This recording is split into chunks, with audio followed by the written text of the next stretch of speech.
Hi, I'm Peter Capaldi. I play the Doctor, and you're watching EMS Productions.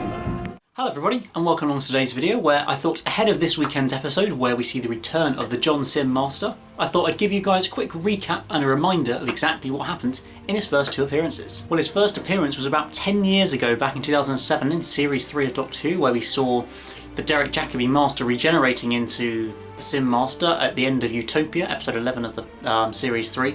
After the Derek Jacobi one had been shot by Chantho, some sort of weird looking alien thing, after he suddenly turned evil, because it got a bit complicated. But essentially he regenerated into the Simm Master, who then proceeded to fly back to Earth in the Doctor's TARDIS that he stole, took it to Earth, and set up this whole Harold Saxon profile, which eventually leads him to him taking over the world, essentially, and killing everybody, and it all going a bit disastrously wrong. This is then, of course, the plot of the whole finale. I'm sure a lot of you guys remember it, but just in case you haven't seen it in a few years, I thought I'd give you a reminder of it. But yeah, we have this plot of the finale where the Master has supposedly made contact with these aliens called the Toclophane, who then sort of descend on the Earth and wipe out most of the population. And it leaves Martha to come across the world and save the day, basically via prayer, or wishing the Doctor back into existence after he's been made really old. He uses the magical mobile network and resurrects the Doctor essentially at the end of it, and defeats the Simm Master.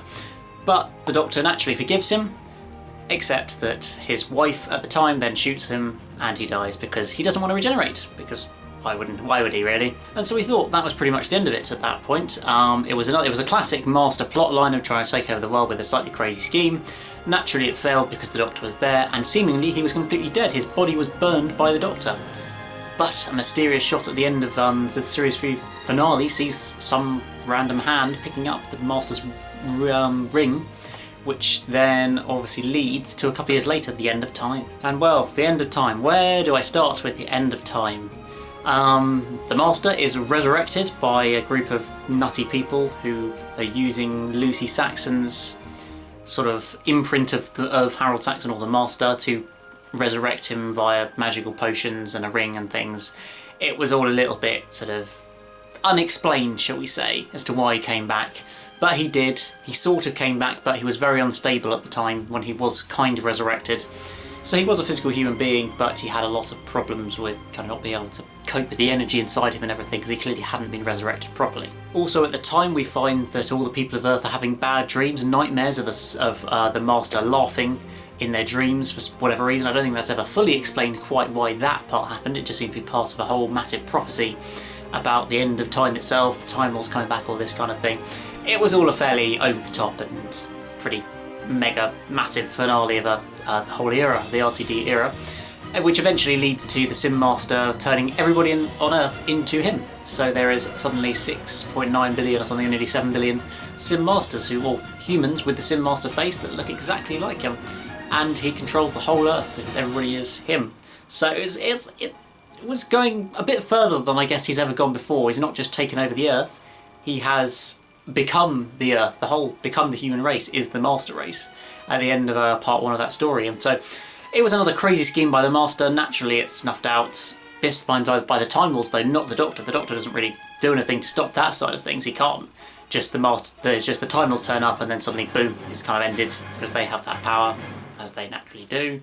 And then we see the Simm Master, his final moments. Once he's been defeated by the Time Lords, he's a bit angry with them because they essentially put the 4-knock drum beat into his head when he was a child, and that's been driving him insane, at least in this incarnation. Apparently it never turned up in the previous ones for whatever reason, but in this incarnation he's been driven insane by this 4 knocks, and so the Master's not very happy with the Time Lords, and he starts firing lightning bolts out of his hand at them as they get sucked back into where Gallifrey is tucked away, locked away in time, or wherever it was at the time at least. He ends up stuck in there, and that is the last we see of him. So he had 2 fairly extravagant plot lines where he became the Prime Minister, took over the whole Earth and pretty much destroyed most of the Earth, then got defeated, and then a second time where he's resurrected and turns the whole human race into himself and is then defeated. I mean, it's pretty standard that he's going to be defeated because it is Doctor Who. But it seemingly doesn't leave much leeway for where this weekend's appearance could come. Because I've been thinking about this. This is sort of the other main point, is of course where in the Simm Master's timeline is this week's episode actually happening? and I find it hard to see any way other than it being after the end of time. It can't have been set before Utopia or before the whole Harold Saxon thing, simply because he regenerated. We watched him regenerate from Derek Jacobi into the John Simm Master, so Missy is not the Master before John Simm. That just is not true. Some people have tried to make out. Have you clearly not watched Series 3 of Doctor Who? And then the issue with it, because some people have said that it could be when he was like, before the whole Harold Saxon thing kicked off, he might have done it then. But that wasn't possible because he would have had to use the TARDIS to get onto whatever this ship is in this episode this week. And the TARDIS was locked back then to being able to only go to the year like 100 trillion or something and present day Earth. So he had no way of using the TARDIS to get onto this weird ship that we see in this week's episode. So it definitely can't have been slotted into there. Then the Harold Saxon thing happens, he takes over the world, then he dies and his whole body gets burnt. So there's not really any leeway there until he gets resurrected again, but then he suddenly is going straight from resurrection into the whole Master Race plotline, which there's no gaps there at all until he gets sucked into the time, taken back with the Time Lords back to where they came from, into hell, essentially is what the Doctor calls it.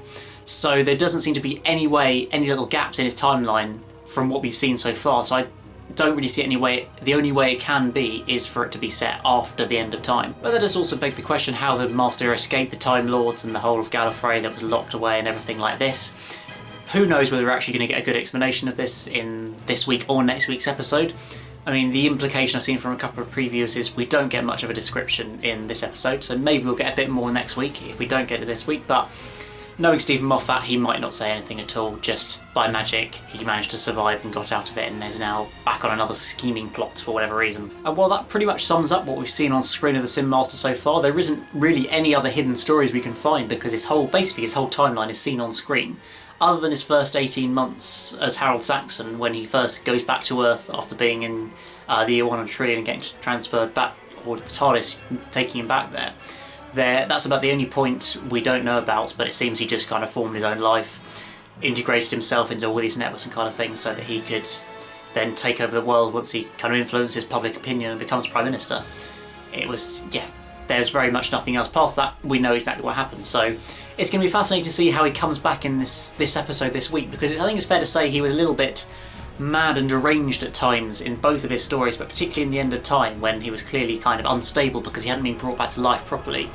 Is he still going to be in that unstable state? Has that all been magically resolved now? Maybe the Time Lords helped him out with that, and clearly they must have fixed his regeneration ability because he has regenerated into Missy, or at least it seems he's regenerated into Missy at some point. So it's going to be fascinating to see how he's sort of portrayed in this episode, how Stephen chooses to write him. I'm fairly sure I've read that John Simm, back in the RTD days, did kind of want, if he ever came back, to be written a bit more seriously rather than the slightly mad, crazy guy that he was in those two stories. So maybe Moffat's going to give him that wish and write him a lot more seriously, which would be something I quite like, particularly as they're already giving him very much the look of a classic series master, of a Delgado or an Ainley. I think he's got that look, so maybe they'll give him that bit of a personality, that more sort of suave, serious, scheming person, rather than just a completely mad mental master, which is kind of what we had with Johnson previously and with Missy. But there is a huge amount of possibilities, guys, and I cannot wait to see what's happening in this week's episode, how the Master is going to return, where we are in his timeline, and quite what his whole scheming plan is, which seemingly involves Mundasi and Cybermen and all this kind of thing.